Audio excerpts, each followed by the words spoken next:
A ver, a ver. Ah, a ver, a ver. Vamos a ver por acá. Por acá subió alguien más. Vamos a ver. Este pana, según lo que alcanzo a ver por acá, se me parece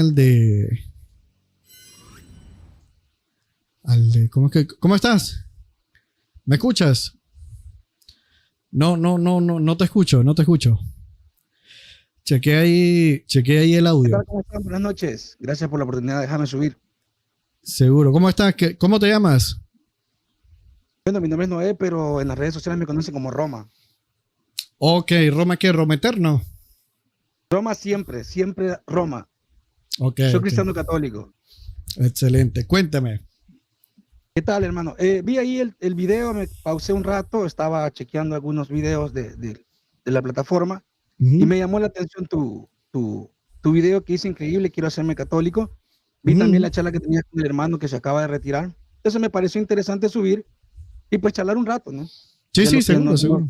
de lo que nos gusta, de lo que más nos encanta ser a los apologistas, que es hablar sobre la palabra de Dios y sobre la fe, ¿no? Claro, claro. Bueno, te doy brevemente el contexto. Yo Dale. particularmente en este caso lo que quería era, bueno, que subieran algunas personas para que me dieran razones para hacerme católico, católico romano particularmente, pues. Entonces, eso, ya que haces apologética del catolicismo romano, ¿sí? Sí, Excelente, excelente. ¿Tienes canal o algo así por el estilo? sí, sí, tengo canal. De hecho, es Huella Católica. Ah, ok, ok, excelente, excelente. Ajá, bueno, coméntame entonces ahí, mi brother. ¿Tienes algún punto No, bueno que pueda hacerme considerar el catolicismo? quizás, bueno, yo lo he dicho siempre en los debates que he tenido con los hermanos evangélicos. Yo no defiendo la fe ni debato para convencer a mi oponente, Claro. sino simplemente para seguir adoctrinando a nuestra gente, ¿no? A los que están dentro de la iglesia, para que no tengan dudas y se vayan a otras denominaciones en las cuales, pues, no van a encontrar lo que la iglesia les da. Pero eso es Claro. otro punto ahorita, aparte no he venido a debatir y a convencerte a ti. Solamente vengo a cuestionarte o a hacerte la pregunta, ¿por qué Ujú. quieres hacerte católico? O qué te llama la atención? O, ¿O qué es lo que te gusta del catolicismo?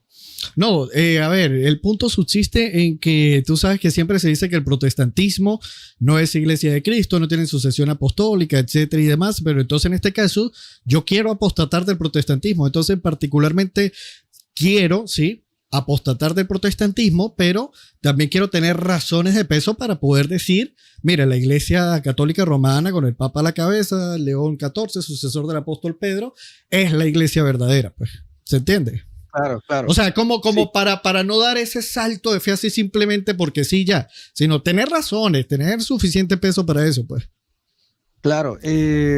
Osman, ¿verdad? Si no me Sí, equivoco, claro, Osman. claro. Mira, hay un problema acá. Una cosa es cuando tú estás en búsqueda de la verdad.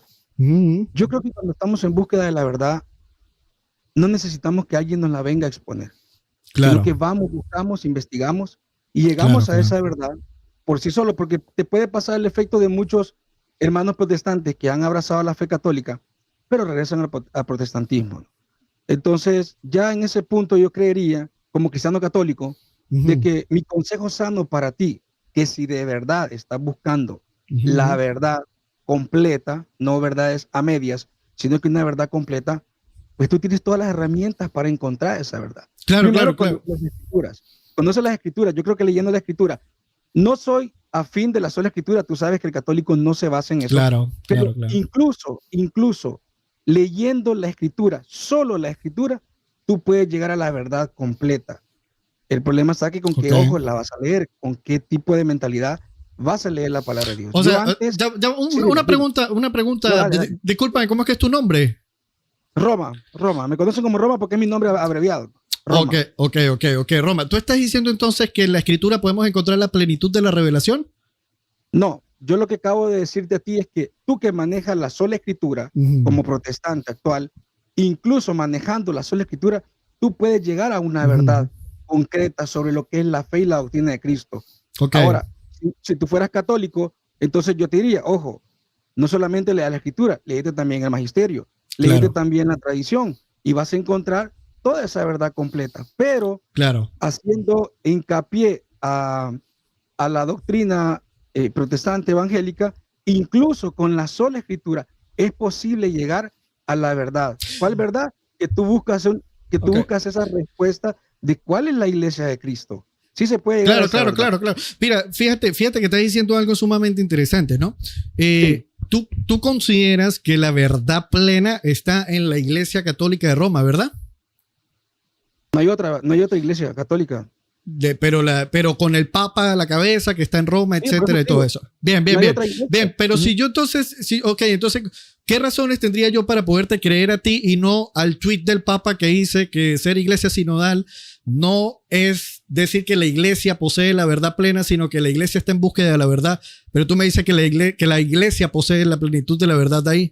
O sea, ¿a quién le creo? ¿Le creo al Papa o te creo a ti? Bueno, tú tienes que ver en qué contexto dijo eso el Papa. Porque, por ejemplo, Benedicto XVI dijo algo similar. ¿Qué dijo el Papa Benedicto XVI?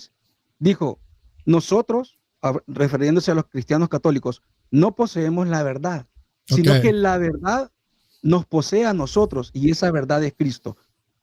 Está encerrado toda la fe cristiana, ¿no? Entonces, si te das cuenta, ¿quién tiene la verdad completa? ¿Nosotros como cristianos católicos o Cristo? Pues por lógica razón es Cristo, porque es el único que no se equivoca, es infalible, tiene toda la plenitud de la gracia en sus manos para entregárselas a nosotros. Pero nosotros, siendo seres humanos, a veces podemos tergiversar los términos. Por eso el Papa dice, nosotros no poseemos la verdad, sino que esa verdad nos posee a nosotros, y es nuestra garantía de que si la verdad que es Cristo nos posee a nosotros como cristianos, esta iglesia es de Cristo. Pero fíjate que me parece sumamente interesantísimo lo que me estás diciendo, pero si yo me leo por lo menos el documento Domini Jesus, y la memoria no me falla, me va a decir que la plenitud de la verdad está en la iglesia. Pero yo tengo al Papa de ahora diciéndome que la plenitud de la verdad no se posee en la iglesia, sino que la iglesia está descubriendo la verdad. Entonces, ahí yo tengo una declaración pública de un Papa diciendo una cosa, y tengo una declaración de un documento de la iglesia diciéndome otra cosa completamente distinta. Y ojo, que aquí estoy, por lo menos, digámoslo así, haciendo caso a lo que tú me dijiste, que fue el asunto de ir y buscar lo que enseña la iglesia, con el magisterio, con la tradición, con los padres y con la propia escritura. Si eres católico, te lo dije si eres católico, yo estoy obligado como católico a invitarte a ti a que busque esa verdad completa, tanto en las escrituras como en el magisterio y la tradición. Pero como sos evangélico, entonces yo te puedo decir, incluso bajo tus lineamientos como doctrina, como la sola escritura, tú puedes llegar también a esa verdad completa. ¿Cristo es la verdad completa? Sí. Cristo es la verdad completa. ¿Las iglesias evangélicas protestantes tienen a Cristo? Dependiendo en qué contexto lo decimos. ¿Tienen a Cristo? Es que te lo explico. Una cosa es creer en Cristo y otra cosa es obedecerle a Cristo. Por eso, ellos dicen obedecer a Cristo, ¿verdad? Ellos, claro, yo también puedo decir que los católicos, claro, yo puedo decir también que los católicos dicen obedecer a Cristo también, y puedo llegar a conclusiones distintas. Pero en este caso en particular, ¿esas iglesias tienen a Cristo? Está complicado que lo tengan a plenitud, como lo tiene la iglesia católica. Ok, pero tu propia iglesia dice que no tiene plenitud a Cristo. ¿Cómo no? Y el comentario del Papa que dice que no posee la plenitud de la verdad, y si la verdad es Cristo. Exacto. Lo que te está diciendo el Papa es que para nosotros los cristianos, quien tiene la plenitud de la verdad es Cristo. Nosotros dependemos de esa verdad de Cristo. Entonces, pero entonces estás contradiciendo lo que acabas de decir.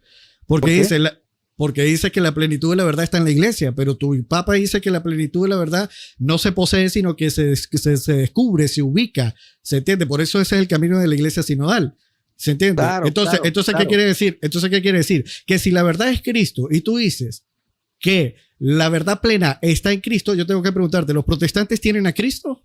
No, te dije claramente, te dije que no. No tienen a Cristo. No tienen a Cristo. Ok, entonces el documento Unitatis Reintegratio que reconoce elementos de verdad ahí en esas iglesias. Como por ejemplo, ¿cuáles iglesias? Las iglesias protestantes. Las que están, las que no forman parte de la que no forman parte. Sí, pero las que no forman, las que han conservado doctrina católica, no toda la doctrina, pero la han conservado. Pero si tú me hablas, pero tienen a Cristo, de los bautistas, que ya no tienen nada que ver incluso con las iglesias reformadas, que ya no guardan nada del magisterio. Pero tienen a Cristo. A eso me refiero. Hola. Dice que no guardan nada del magisterio. Sí. Ok, el magisterio enseña la Trinidad. Sí. ¿Los bautistas creen en la Trinidad? De hecho, la Trinidad Ok, es un dogma. ya va. Ok, ¿y los bautistas creen en la Trinidad? Sí. Entonces quiere decir entonces que los bautistas sí también tienen lo que según tú dice tener elementos del magisterio, ¿se entiende? Pero los bautistas lo creen en la Trinidad porque está escrito en la Escritura o creen en la Trinidad porque la iglesia definió ese dogma. Porque se puede encontrar a través de la Escritura, claro. No, eso no fue la pregunta. O sea, la pregunta es, los bautistas creen en la Trinidad porque lo han encontrado en la Escritura o porque la iglesia lo ha establecido así como doctrina y dogma desde que la iglesia reveló esa verdad por Dios. Ok, te voy a hacer una pregunta acá. Tú dices que Dale. los bautistas, la iglesia fue la que reveló esa verdad. Bien, te voy a hacer una pregunta. Los bautistas creen en sola escritura, ¿verdad? Sí, solamente hay dos clases de bautistas. Unos que son del sur, que son como la mayoría, ¿no? Y unos que son como los conservadores. Sí, pero creen en sola escritura. Enterremos las dos cosas en bautistas. Pero son sola escritura, sí. Son sola escritura. Bien, entonces, ahora, partiendo del principio epistemológico de sola escritura, un bautista puede acercarse a las escrituras y filtrar la enseñanza del magisterio para poder ver si existe la Trinidad ahí. Pero cuando me dices que un bautista puede filtrar la enseñanza de la Trinidad, haciendo a un lado al magisterio y encontrar en las escrituras que hay una Trinidad allí, no explícita, sino que implícitamente. Esa es tu pregunta, si no la malinterpreto. Sí, claro que sí. O sea, podemos nosotros irnos a la escritura y encontrar una distinción clara entre la persona del Padre, la persona del Hijo y la persona del Espíritu Santo, y siendo estos sustancialmente los mismos. Yo no puedo debatir ese tema contigo porque tanto ellos como los cristianos católicos creemos en la Trinidad. Tú tendrías que debatir ese tema de la Trinidad con un pentecostal unicitario. Claro. Entonces ahí tú te vas a dar cuenta, entonces, que es necesario pero en este caso en particular pero en este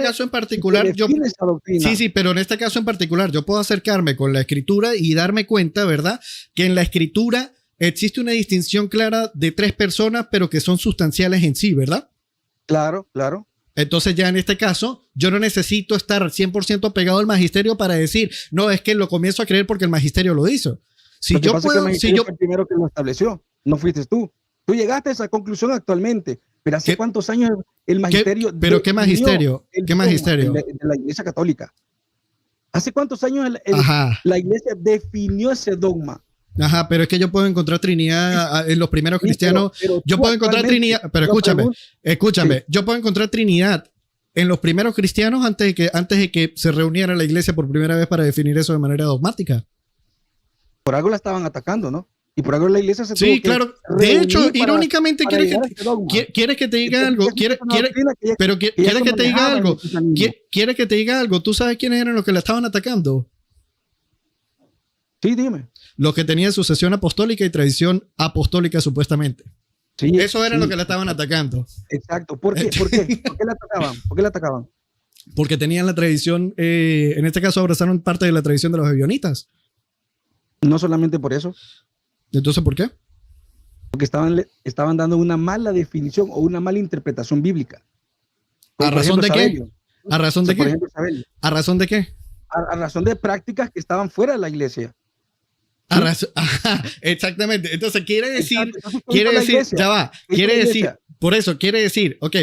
decir que si yo encuentro en la escritura, ¿verdad?, la iglesia, y veo a los primeros cristianos haciendo una distinción clara entre las personas del Padre, el Hijo y el Espíritu Santo en la propia escritura, yo ya no necesito un magisterio que me diga esto es así y ahora lo tienes que creer porque anteriormente esto no estaba claro.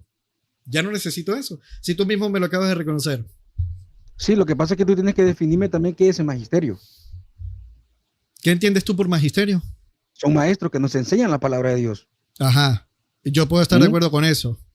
Exacto, porque Efesios 4:11 dice que en la iglesia Cristo ha establecido a unos apóstoles, a otros maestros, a otros evangelistas, a otros pastores y a otros profetas. Exacto. Entonces, tú te vas a dar cuenta que en la iglesia no todos son profetas, no todos son maestros, claro, no todos son apóstoles. Entonces, es necesario que parte de la iglesia nos enseñen la palabra de Dios a aquellos que no tenemos la capacidad y los dones espirituales para poder interpretar de la mejor forma esta palabra de Dios.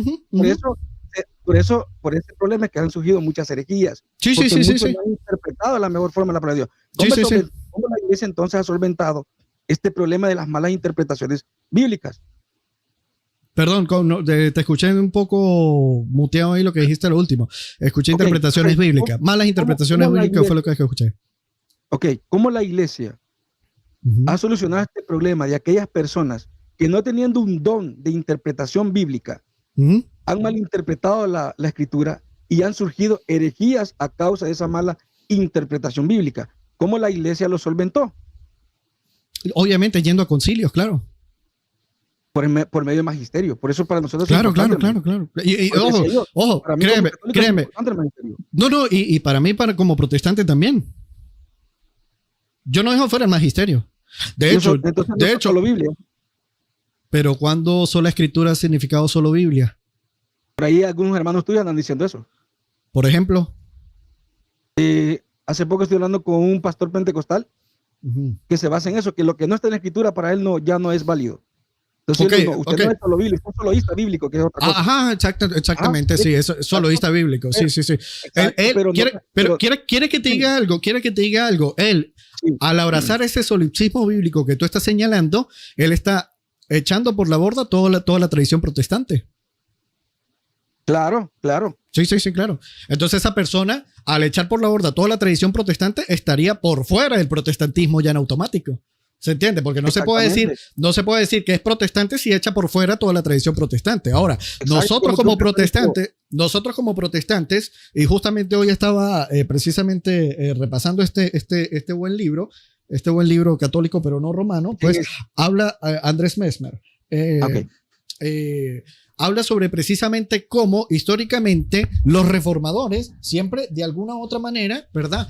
Partiendo de la escritura, se reúnen en magisterio. Así de sencillo. Y por eso es que el protestantismo, históricamente hablando, se puede adherir a las definiciones de los concilios. ¿Por qué? Porque esas definiciones de los concilios, al menos de los 4 primeros, según lo establece él acá, pueden ser filtradas, ¿verdad? A la luz de la escritura. Por ejemplo, los primeros 4 concilios abordaron cosas sumamente fuertes que fueron la cristología. Yo la única forma que tengo para poder definir, en tal caso, la cristología es yendo directamente a la escritura. ¿Se entiende el punto? Sí, yo te comprendo esa parte. Y la iglesia hizo exactamente lo mismo. Ajá. ¿Sí? Para poder definir algunos dogmas, tuvo que ir a la escritura. Exacto. En este sentido, tú y yo podemos estar de acuerdo, ¿verdad? En que para definir los dogmas, nosotros... ya, dame un segundito ahí. Ya. Dale. Ajá. Te decía que... perdón, ¿me puedes repetir lo último que te estaba mencionando? Que la iglesia, para definir algunos dogmas, también tuvo que usar la escritura. Ok, sí. Ok, ajá. Entonces, si la iglesia tenía que ir a la escritura para poder definir estos dogmas, yo abrazo los dogmas que puedan ser filtrados a la luz de la escritura. ¿Se entiende el punto ahí? Sí, claro, y de hecho todos los dogmas que, al menos, te voy a hablar de mi parte del catolicismo, ¿no? Ojo, no he venido aquí a convencerte. Yo sé que tu título dice ahí, quiero serme católico, pero yo te voy a hablar del punto de vista de la fe que profeso y de la doctrina que profeso. Claro. Todos los dogmas están bajo la luz de la escritura, toditos. Todos. No hay ningún dogma de la Iglesia Católica, más de los 44 dogmas que existen, porque son más, pero los 44 son los más conocidos.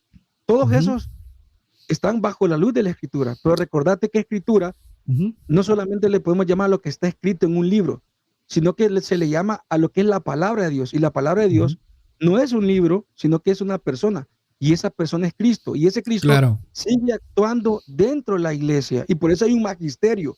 Porque Cristo toma el magisterio, lo usa como lo usa un pintor, un pincel, para crear una obra. Entonces Cristo es nuestro artista y nosotros somos parte de la obra de ese artista.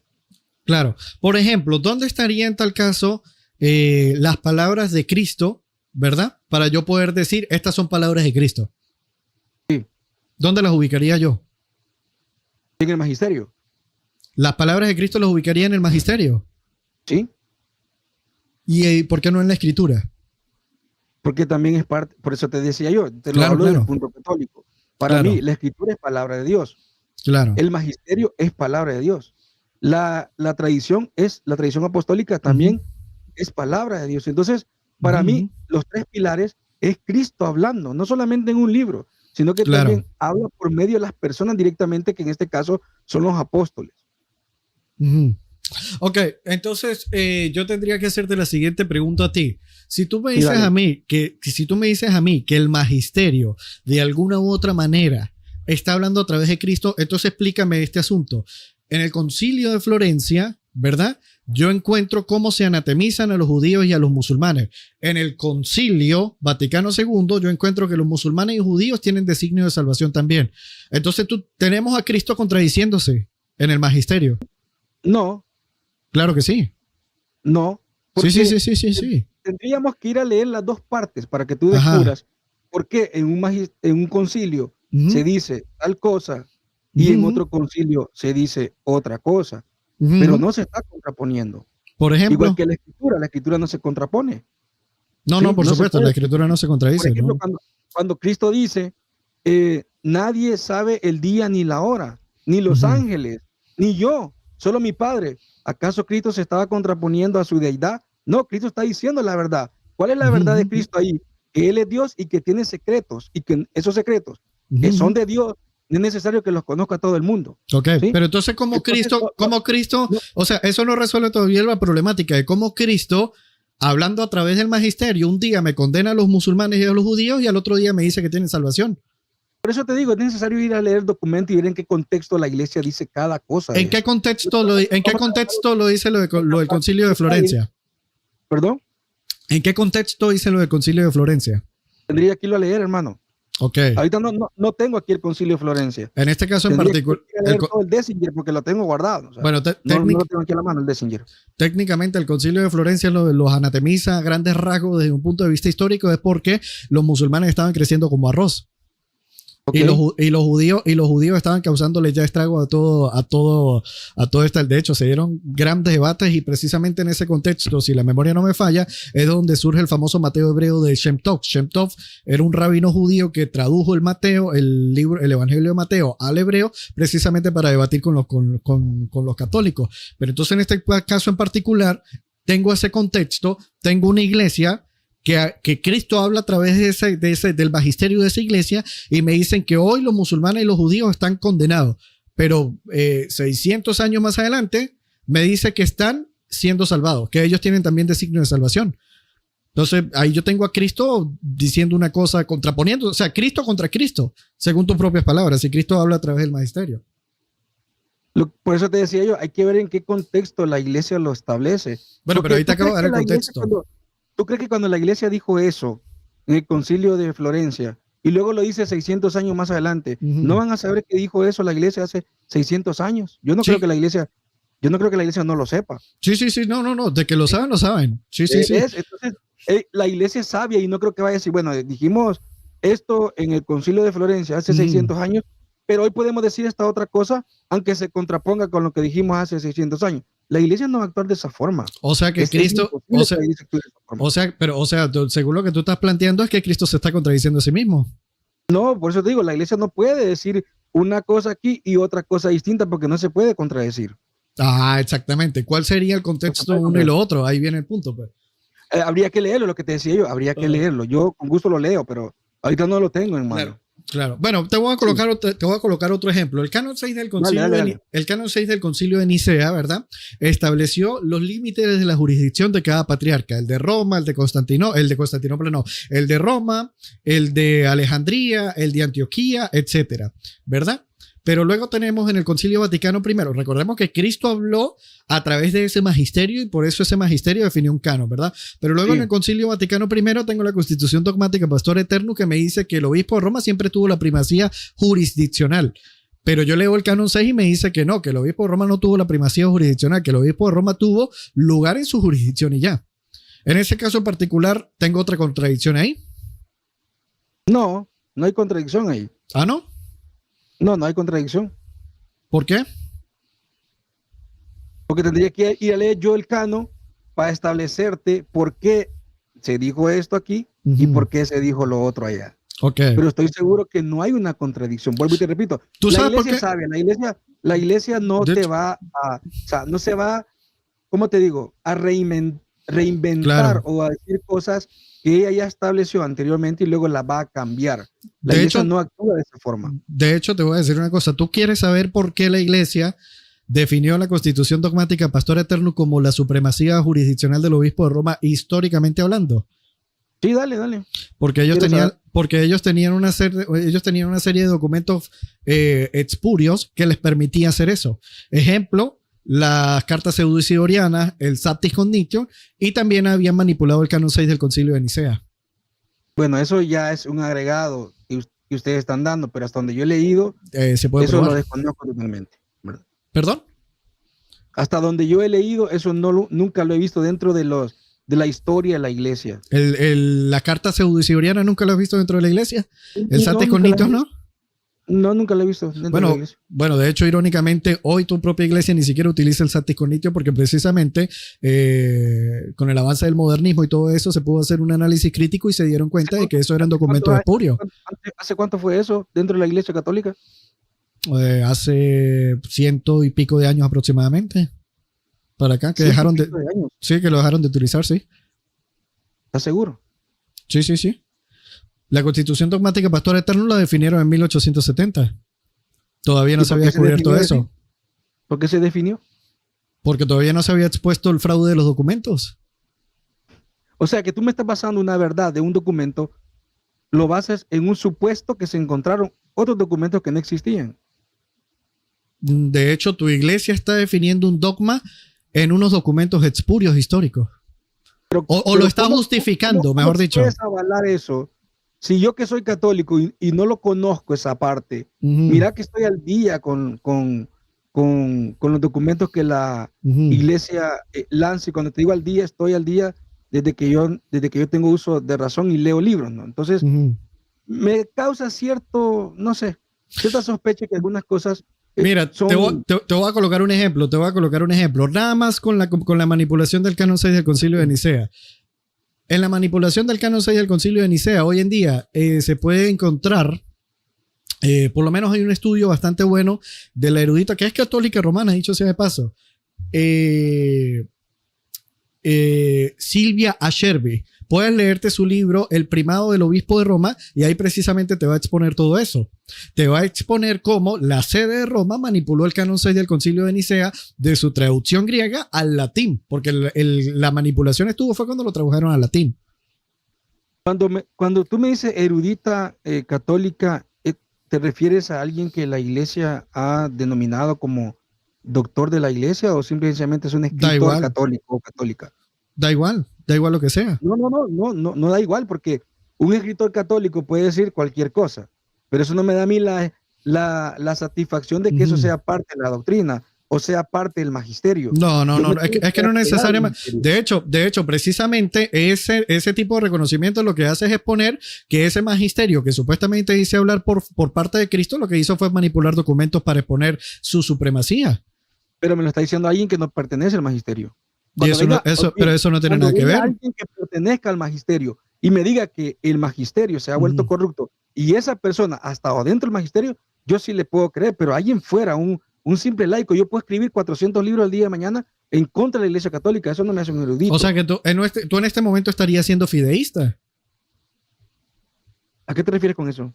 Que tú obviamente aceptas a ojos cerrados lo que te diga tu iglesia ya y no cuestionas absolutamente nada. Sí, y te voy a decir por qué. Porque la verdad nos posee a nosotros. Y yo no creo que Cristo se equivoque. Ahí viene el punto. Si la verdad los posee a ustedes, quiere decir que la verdad, que es Cristo mismo, utilizó la manipulación de un canon, de un concilio ecuménico donde supuestamente él habló en ese canon, ¿verdad? Reunidos en concilio. Yo me encuentro eso. Quiere decir entonces que Cristo mintió para poder darle supremacía a un obispo. Eso es lo que tú me estás queriendo decir. Pero cuando tú dices que se manipuló el canon 6 del concilio, ¿quién lo establece esa manipulación? ¿Lo establece el magisterio? La crítica. No, la crítica. Exacto, la crítica. Entonces yo no me puedo afinar a lo que diga la crítica, porque la crítica hoy dice sí, mañana puede decir no. Ok, entonces vamos a adherirnos a lo que dice el magisterio, ¿verdad?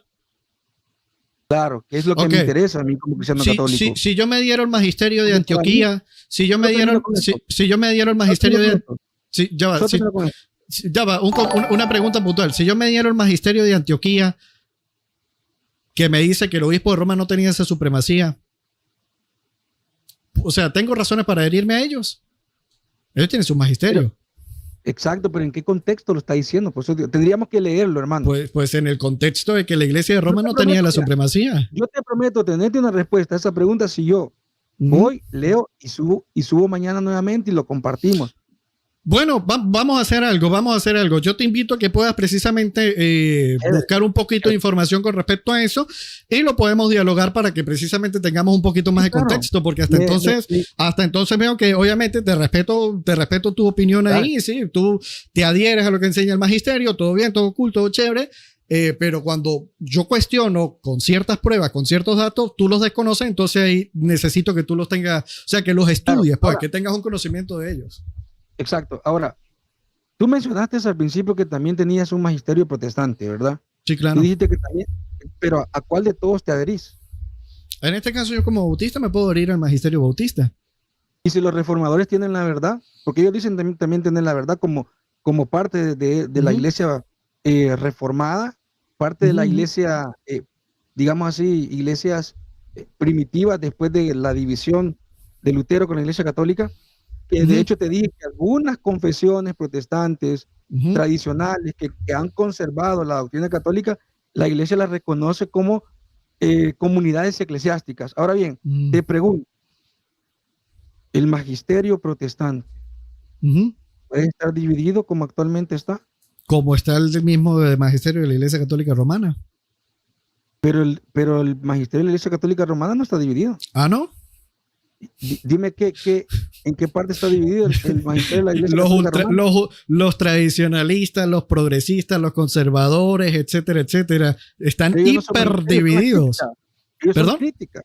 No, están a lo interno, De hecho, si quieres, yo no sé si has tenido la oportunidad de ver los videos de la que se armó el día que sacaron Mater Populi Fidelis. Pero ¿en qué terminó Mater Populi Fidelis? En una definición ordinaria. Entonces, ¿qué pasó ahí? Pues que tienen en este momento el magisterio dividido. Que ese documento no es parte del magisterio el documento. ¿Cómo es la cosa? Ese documento no era parte del magisterio como una regla a seguir, como cuando se establece un dogma, como cuando se establece... Ya va, pero espérate una cosa. El documento lo sacó el magisterio, ¿sí? Lo sacó el dicasterio para la doctrina de la fe. ¿Y eso no es magisterio? Sí, pero no es un magisterio extraordinario. Ok, pero tiene la firma ordinario. Ordinario. Pero tiene la firma del Papa. Sí, pero eso no quiere decir que lo haya escrito. Bien, ya va. Numeral 892 del Catecismo me dice que hay que adherirse a las definiciones del magisterio, aun si estas no son consideradas de manera ex cátedra. Exactamente. Ahí tenemos toda la razón. Ahora te pregunto, el documento que se lanzó de Mater Populi Fidelis, ¿en qué finalizó?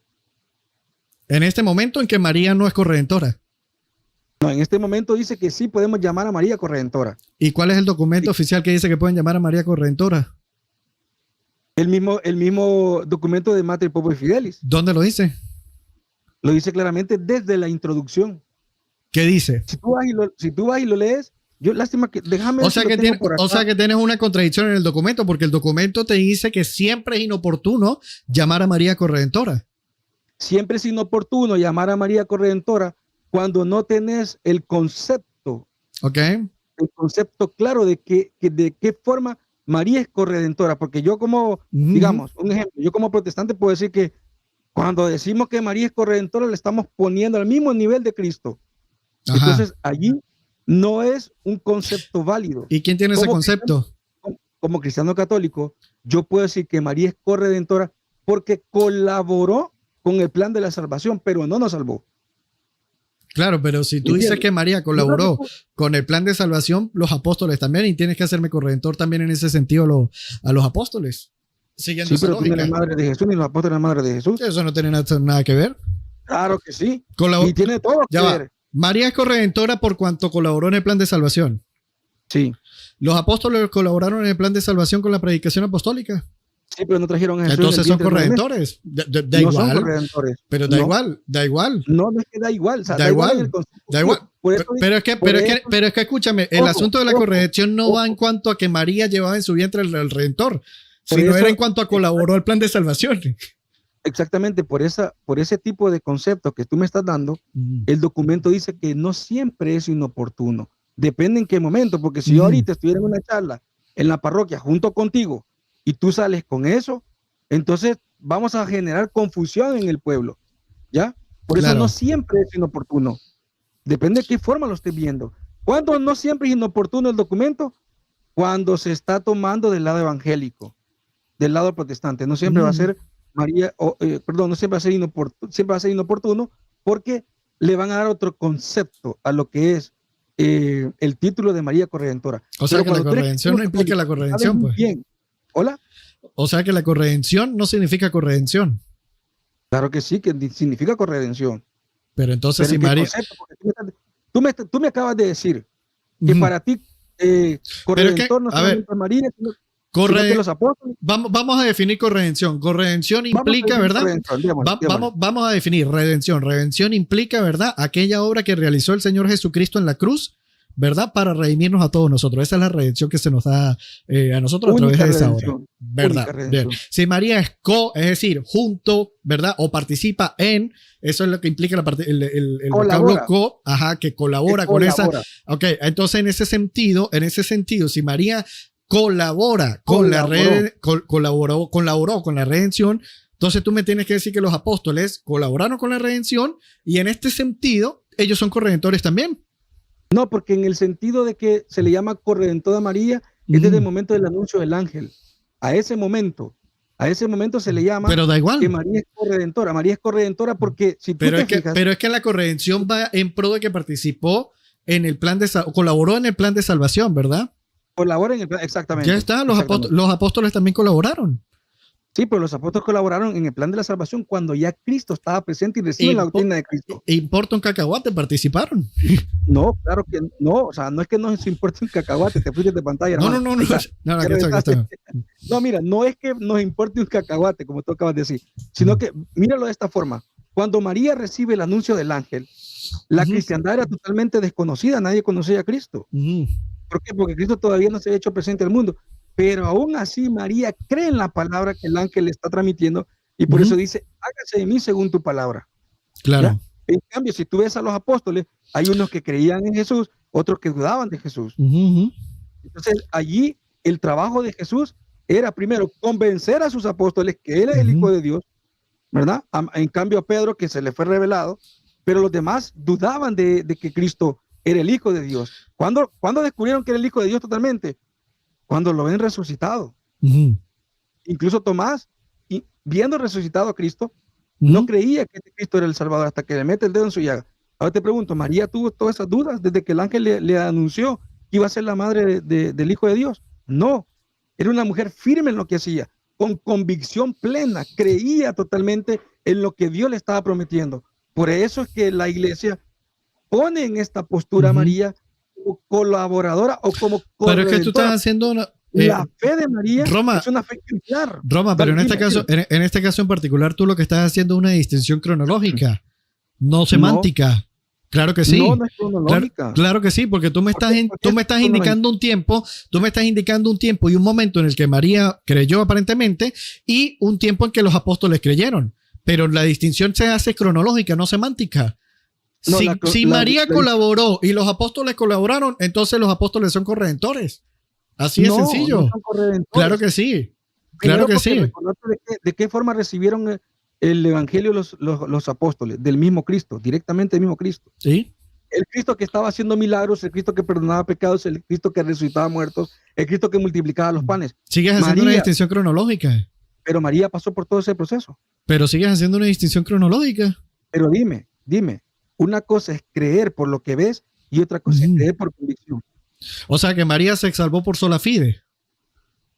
¿Cómo? ¿Qué escuchaste?